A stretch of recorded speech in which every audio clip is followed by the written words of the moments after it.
Olá, bom dia. O coronavírus com certeza está apavorando todo mundo, mas aqui no Maranhão o surto de gripe também está deixando todo mundo meio amedrontado. Já foram registrados mais de 7 mortes por causa do H1N1. Por conta disso, as campanhas de vacinação contra a gripe já foram antecipadas e as crianças foram colocadas também nesse primeiro grupo de risco. É sobre esse e outros assuntos que nós vamos conversar no programa de hoje. E quem veio falar comigo sobre esse assunto foi a médica infectologista Maria dos Remédios Carvalho Branco. Bom dia, doutora. Bom dia. Seja muito bem-vinda. Obrigada. Esses surtos de gripe, de alguma forma, eles já são um estado de alerta para problemas mais graves como o coronavírus, por exemplo? Então, a gente tem o que a gente chama de gripe sazonal. Então, todo ano a gente vai ter surtos de gripe, que no nosso caso aqui no Maranhão, eles acontecem especialmente nos meses mais frios, que a gente chama de inverno, que é o período chuvoso. E obviamente que nos lugares que tem inverno mesmo, que são os meses mais frios, você também vai ter esse surto. Outono e inverno são os momentos de ter esses surtos que a gente chama de gripe sazonal. Essa gripe sazonal, ela pode dar quadros graves e as pessoas morrerem. E a gente tem mais um agravante, que é a circulação de um dos vírus da gripe, né, o vírus H1N1, que ele é um vírus que dá quadros mais graves e que mata mais do que os outros vírus influenza. Então, nesse momento de chuvas, né, de meses mais frios, que as pessoas ficam mais fechadas, você vai ter mais vírus influenza. Nesse momento a gente sabe que está tendo mais circulação do vírus H1N1 e de outros vírus respiratórios. Então, se a gente está no momento que o coronavírus está circulando em vários estados do Brasil, então obviamente que a gente pensa que aqui também já esteja circulando, né? E por que a gente não tem certeza? Porque vários exames não chegaram, então há uma demora no resultado desses exames. Sim. A gente não tem testagem rápida para esse tipo de vírus ainda não, né? Tem que esperar esses resultados. Existe esse teste, mas esse teste não é feito aqui, ele está indo para a referência nacional, né? O LACEN, que é o Laboratório Central do Estado, manda para uma referência nacional e obviamente que nessa situação que a gente está, esses exames demoram. Também houve uma opção do governo federal, né, de não testar todos, né, uma opção que foi criticada pela Organização Mundial de Saúde, que nesse momento a gente precisaria testar. E para isso o governo federal teria que tomar a decisão política de que as instituições nossas que têm capacidade de fazer esse exame, que fizessem, né, nossas instituições de pesquisa que garantissem a realização desses exames. Então isso é muito grave porque a gente não sabe realmente o que está acontecendo. É verdade. Por enquanto, a gente tem 191 casos de investigação de síndrome respiratória grave. Esse número, para vocês, ele é alto? Ele está acima do padrão? Como o que é? No Brasil, existe essa vigilância de síndrome respiratória aguda grave. Aqui no Maranhão, ela ainda é uma vigilância ruim, né? Porque ela devia estar em todos os municípios, mas ela não está. Ela está basicamente aqui em São Luís. Por quê? Porque quando você está com um quadro desse, que o paciente teve um quadro de infecção respiratória e está evoluindo com dificuldade de respirar, com insuficiência respiratória, sempre você tem que investigar se isso não é um vírus, tá? Até porque pode ser a circulação de um novo vírus, como foi o caso do coronavírus. Claro que pode ser só uma asma, pode ser só uma descompensação de uma doença crônica.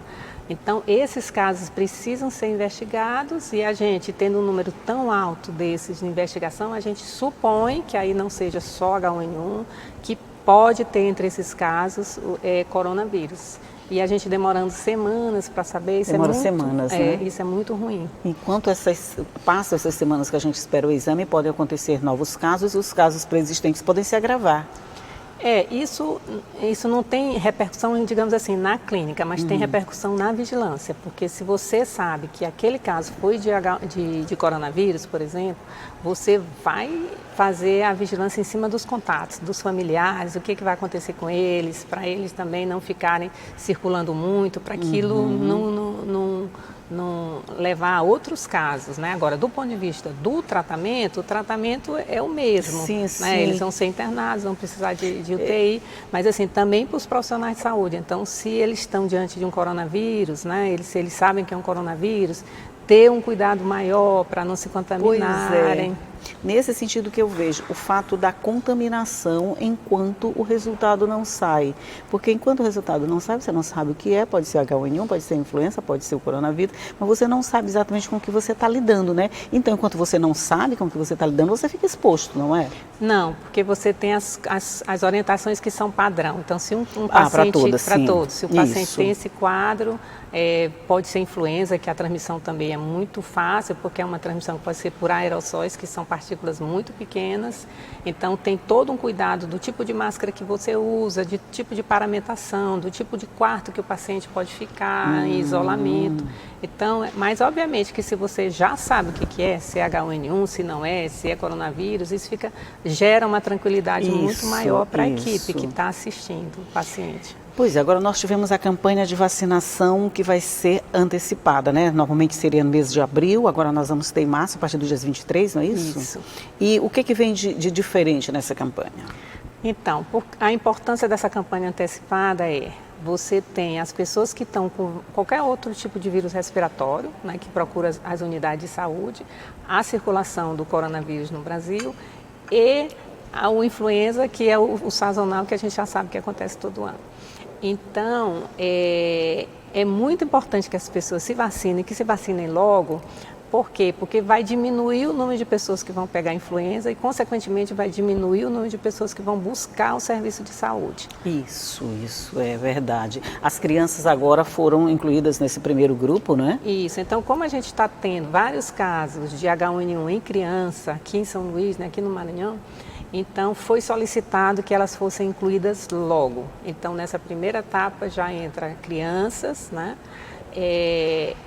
Profissionais de saúde, profissionais da segurança e os idosos. Então, você vai pegar dois grupos que são extremamente vulneráveis a complicar por H1N1 logo no início da campanha.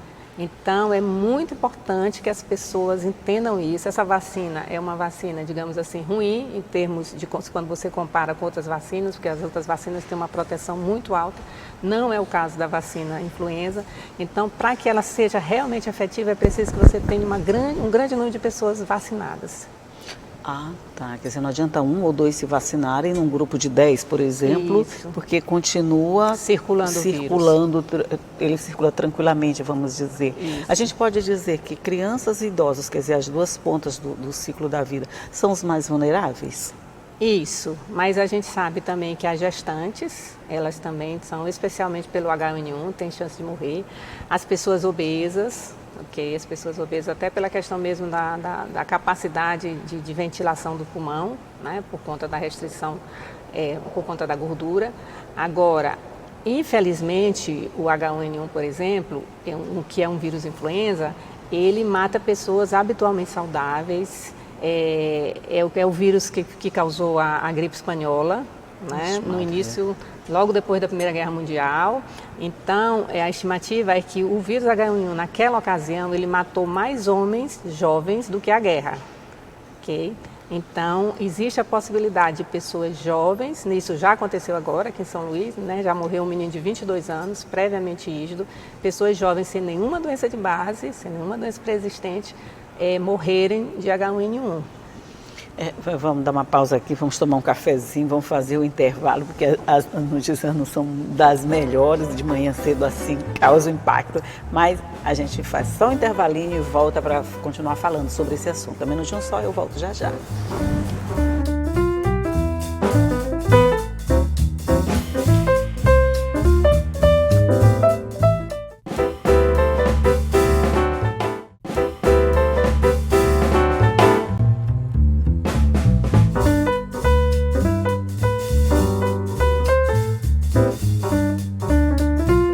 Já estamos de volta, eu estou conversando aqui com Maria dos Remédios Carvalho Branco, que é médica infectologista, sobre os surtos de gripe e a vacinação que começa logo na próxima semana. E a gente estava falando em grupos de riscos. Quando eu falei em grupos de risco, as duas pontas do ciclo da vida, os idosos e crianças, mas você está me dizendo que não, a gente pode dizer que já nem tem um grupo assim, específico de risco. Todos nós somos grupos de risco?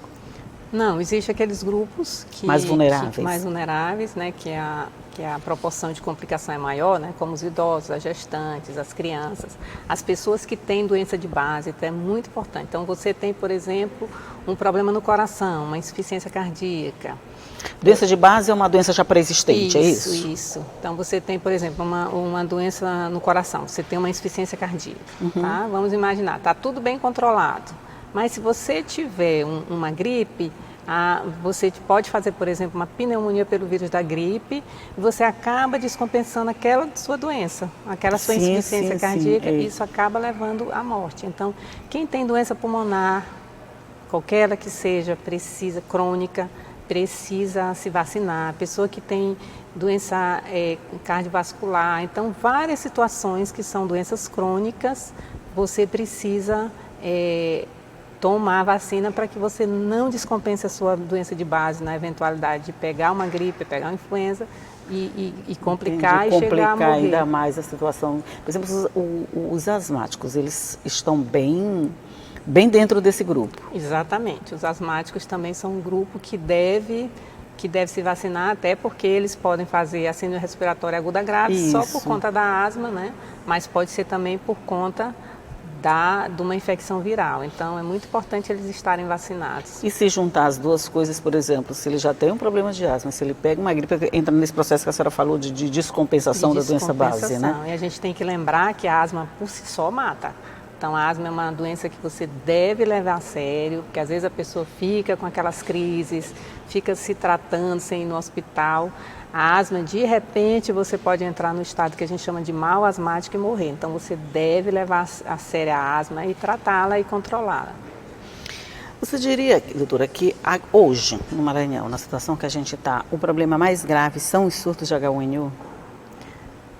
Pela informação que a gente tem de conhecimento, né, que é o que a gente tem dos casos que são identificados por H1N1, que muitos deles eles estão vindo, na verdade, da iniciativa privada, dos hospitais privados que estão conseguindo identificar.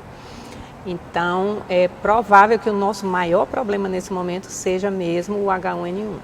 E a H1N1 seria uma porta de entrada, vamos dizer assim, junto com ele podem circular outros vírus ainda não identificados, que um deles pode ser o corona.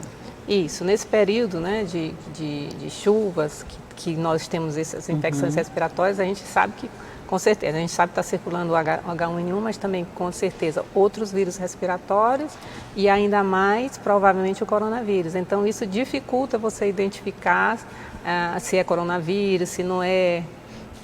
Aí, enquanto eles não chegam, a gente trata de se cuidar, né? A gente foram tomadas várias medidas, como shoppings não funcionando em período integral, as escolas estão fechadas, a academia... Até que ponto isso impacta na redução de casos? Isso está muito bem estudado até agora no coronavírus. Isso. Então, quem fez isso, você, o que chama, né, o isolamento social... Isolamento social. Você consegue diminuir o número de casos numa velocidade muito maior do que se você não fizer isso. Se você não fizer isso, o número de casos ele vai aumentando numa proporção que a gente chama exponencial, né? Porque aumenta numa velocidade muito alta. Então, por exemplo, a única exceção a esse caso é a Coreia do Sul. A Coreia do Sul ela usou o que está recomendado na epidemiologia, que é você ter vigilância para você identificar os casos. Então, ela identificou os primeiros casos, consequentemente, ela foi atrás dos contatos, identificou os contatos, e se você vê ela saiu percorrendo o caminho inverso, o caminho todinho e controlou tudo, controlou os casos, controlou os contatos. Então, se você vê a curva de casos na Coreia do Sul, é uma curva reta, praticamente horizontal. Ela não teve picos para baixo nem para cima. Ela fez o trabalho perfeito. Então, se você não identifica no começo, a curva vai ser vertical, e para essa curva não continuar crescendo nessa velocidade geométrica, exponencial, você precisa tomar essas medidas de afastamento social para que o vírus não continue circulando. Aí, por que isso é importante? Vamos dizer, aí você poderia dizer, mas e se tiver muito caso, não é melhor, porque as pessoas podem ficar imunizadas? Não, porque 80% das pessoas têm quadros leves a moderados, nem sabem que tiveram coronavírus, mas 20% vão ter casos graves ou críticos. Esses 20% eles vão precisar de internação hospitalar. Desses 20%, um quarto vai precisar de ventilação mecânica, de UTI com ventilação mecânica. Os respiradores artificiais, isso. E 75% vai precisar de um suporte de oxigênio maior, que não é ventilação mecânica, mas que também é uma coisa cara. Então, não tem como um país, uma cidade, um estado se estruturar de repente para ter UTI para todo mundo, para ter profissional de saúde. Então, o que você tem que pensar é nisso, nos graves. A gente pode dizer que a Coreia do Sul e a Itália, elas estão em pontos opostos no tratamento que deram a essa situação? Exatamente. A Itália é um exemplo péssimo, porque a Itália não tomou as medidas a tempo hábil, né, no início, para conter isso. E diante de uma população idosa, né, um país também que não é um país pequeno, então não tem como se estruturar de repente para ter UTI. Então a gente está no pior cenário na Itália, porque simplesmente os médicos estão decidindo quem morre e quem não morre. Então quem tem mais de 80 anos não vai para UTI, não tem suporte. Então hoje a gente vai ter uma letalidade na Itália e em outros países que não tomaram essas coisas, ou seja, a proporção de pessoas que vão morrer não é porque morreriam do vírus, morreram como, vamos dizer, comparando com a primeira guerra, com a gripe espanhola, morreram porque naquela época não tinha estrutura mesmo para atender. Então, hoje a gente não está oferecendo essa estrutura porque não tem um leito, porque não tem UTI para todo mundo. Então, é o pior cenário. Gente, mas eu fiquei assim apavorada quando foi divulgado num dia só mais de 200 mortes, né? Quer dizer, é uma coisa, no começo, quando começou a falar do coronavírus, mas a letalidade é muito pequena, não sei o que tem, todo mundo ficou perguntando, então por que essa comoção toda? Mas a gente está vendo que a letalidade é pequena, é baixa, mas quando ela atinge um número muito grande de pessoas, isso vai aumentar naturalmente, né? Então, ela é baixa, por exemplo, em pessoas que não têm doença nenhuma, ela é 1,4%. Isso você avaliando 55 mil casos que ocorreram na China. Mas quando você chega, por exemplo, na população acima de 80 anos, ela é 81, quase 82%. Meu Deus! Desculpa, quase 22%. Quase 22% nas pessoas acima de 80 anos. Quando você tem problema cardiovascular, é mais de 13%. Quando você tem diabetes, mais de 9%. Ela não é 1,4% para todo mundo, número estático, não, né? Dependendo do grupo. Dependendo do grupo. Então, é isso que você tem que ver. Então, aquelas pessoas que são de grupo de risco, elas vão precisar. Então, se eu não me engano, ontem na Itália morreram 375 pessoas. Então, você vai dizer que foi só da doença? Provavelmente não. Foi por falta de condições de atender essas pessoas adequadamente.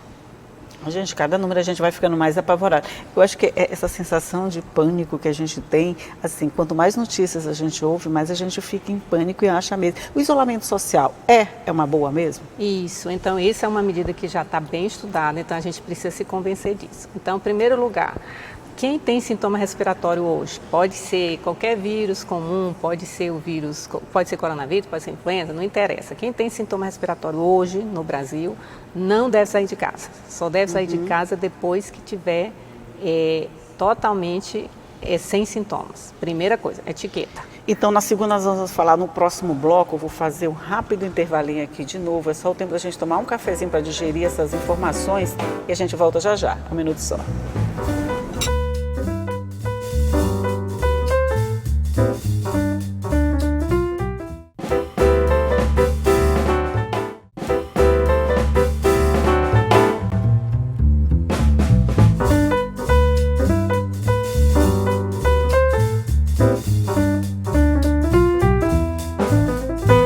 Já estamos de volta conversando aqui sobre cuidados em tempo de coronavírus, de H1N1, de influenza e de todos esses surtos que estão aparecendo por aqui, que é preciso cuidado mesmo. A gente estava falando nas medidas tomadas até agora. Isolamento social, ok.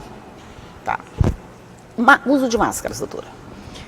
Então, o uso de máscara está recomendado, que é a máscara cirúrgica, aquela máscara comum, por exemplo, a pessoa que está com sintoma respiratório, por exemplo, que ela não sabe se é gripe, se é coronavírus, o que é, ela deveria ficar em casa, e em casa, para ela não contaminar as outras pessoas da casa, porque a contaminação também é alta em casa, ela deveria usar máscara quando ela fosse sair, entrar em contato com dentro de casa, quando ela fosse circular dentro de casa, contato ela com saiu outras do pessoas. quarto dela para contato com os familiares, ela já deveria usar. Isso, para ela não passar.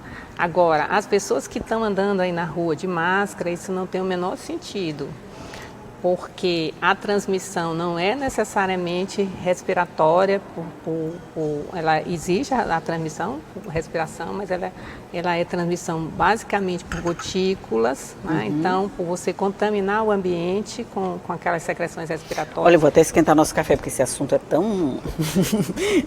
é tão indigesto. Sim. Obrigada. Então, essas pessoas, elas podem ficar com a falsa sensação de que estão seguras, porque elas estão usando a máscara, e, na verdade, elas se estão contaminarem pela mão. E outra coisa, a máscara, depois de um tempo, ela deixa de funcionar. Se ela umedecer, ela deixa de funcionar. Você precisa ter muita etiqueta para usar a máscara. Você não pode pegar na máscara pela frente. Você tem que sempre pegar pelos lados. Então, quando você pega a gente já viu vários exemplos de como não se faz, né? Exatamente. Por exemplo, aqui nós temos uma redação que é fechada, né? É totalmente fechada, com ar-condicionado e tudo, e temos várias pessoas usando máscaras. De alguma forma, essas pessoas, elas estão protegendo a si, a mim, ou quem não está de máscara, ou não, nem estão se protegendo? Não estão se protegendo, estão gastando máscara indevidamente. Estão gastando dinheiro todo. Então, o que é mais importante nesse momento é você ter um cuidado muito grande com a higiene das mãos, especificamente. Essa é mais importante que a máscara. Essa é a mais importante. E nesse momento de confinamento social, alguns setores não param, como a área da saúde, na área de comunicação. Então, você também deve diminuir o número de pessoas circulando. Então, você pode fazer o revezamento de profissionais, de maneira que as pessoas não precisem ir todo dia ao serviço. Na medida do possível, isso deve ser evitado. Esse revezamento eu acho muito importante mesmo, porque a gente já tem várias pessoas que estão afastadas por conta de febre, de tosse, já estavam com uma gripe comum. Se você já está com aquela gripe normal, aquela gripe comum, por exemplo, eu tive logo depois do carnaval, eu tive uma gripezinha. Essa gripe, a gente deve ficar afastado, até porque a gente está na comunidade mais baixa mesmo, né? A gente já deve ficar afastado. Sim, essa é uma etiqueta que nós brasileiros não usamos, mas em outros países isso a partir da experiência da gripe espanhola, você ir trabalhar gripado é considerado uma grande falta de educação. E a gente não faz isso no Brasil. Risco mesmo, né? Então, aqui a gente não tem esse negócio, não. Isso, a gente vem mesmo. Nesse momento, a gente precisa respeitar isso. Nesse momento, as pessoas que têm sintoma respiratório, pode ser até um resfriado comum, pode, mas mesmo assim não devem ir trabalhar, não devem sair de casa, não devem contaminar outras pessoas. Porque mesmo num ambiente grande como esse nosso aqui da redação, onde cada um fica num ponto, nós estamos literalmente afastados porque tem pouca gente, mas, por exemplo, nós duas aqui, nós estamos relativamente perto. Se eu estiver gripada ou se você estiver gripada, uma de nós duas está correndo risco. Exatamente. E você não sabe se você vai responder bem, você pode ser uma pessoa jovem, mesmo assim você pode complicar. Então, eu posso pegar e contaminar minha mãe, que é idosa. Então, você entra num ciclo, né, numa cadeia de transmissão que pode ter consequências muito ruins. Verdade, verdade. Tem esse negócio, eu sou jovem, eu não pego. Eu sou forte, eu não pego. Não tem isso, não. E no coronavírus a gente tem que lembrar, as pessoas jovens normalmente não vão complicar, mas elas vão contaminar outras pessoas que podem complicar. Então, você tem nesse momento, enquanto cidadão, uma responsabilidade muito grande com a saúde coletiva. Não é só a sua saúde. Isso. Saúde com as crianças é a mesma coisa, né? Isso. Elas podem não... Felizmente, até o momento, os menores, pessoas com 18 anos ou menos com coronavírus, a proporção de complicação é muito baixa, felizmente. De complicação, mas de transmissão pode ser bem alta. Isso, eles estão transmitindo, então é mais a responsabilidade com a saúde dos outros. E tem também a questão de você tem um vírus, mas você não desenvolve, você não apresenta os sintomas, fica ainda mais difícil, né? Porque você pode transmitir sem até saber que está lá com aquele vírus. Então, inicialmente se achou que os assintomáticos poderiam ser muito importantes na transmissão, mas pelo menos nessa análise que foi feita em meados de fevereiro, com 55 mil casos na China, a impressão que se tem é que aquele que não tem sintoma nenhum, ele não é importante na transmissão. Ai, que Provavelmente pelo menos o que é importante mesmo é aquele que tem pouco sintoma, né? Então uma tossezinha, ele está transmitindo. Então, qualquer sintoma respiratório você deve valorizar, porque você pode estar com coronavírus e você pode estar transmitindo. Assim, vocês que trabalham aqui na área de saúde, vocês estão todos os dias com essas... vocês trabalham com alguma perspectiva de por quanto tempo essa situação pode perdurar? Uns falam de 4, 5 meses, outros falam até o final do ano. Tem estimativa nesse sentido? Existe a estimativa que essa primeira onda ela demore 4 a 5 meses. Aí isso vai... isso é uma primeira onda. Que normalmente essas epidemias são assim, né? Vem uma primeira onda, dá uma melhorada e volta. Agora existe assim, como é que a gente controla isso, né? Controla isso com vacina. Então já tem vacina sendo testada nos Estados Unidos em humanos, né? E esse laboratório especificamente que está prometendo essa vacina, que está testando, ele acha que tem condição de em 3 meses ter uma vacina, certo? Mas se a gente comparar com a pandemia de 2009 de H1N1, a vacina ficou disponível em outubro, né? Já tem o principal infectologista dos Estados Unidos, ele diz que provavelmente a gente só vai ter mesmo a vacina em janeiro do ano que vem.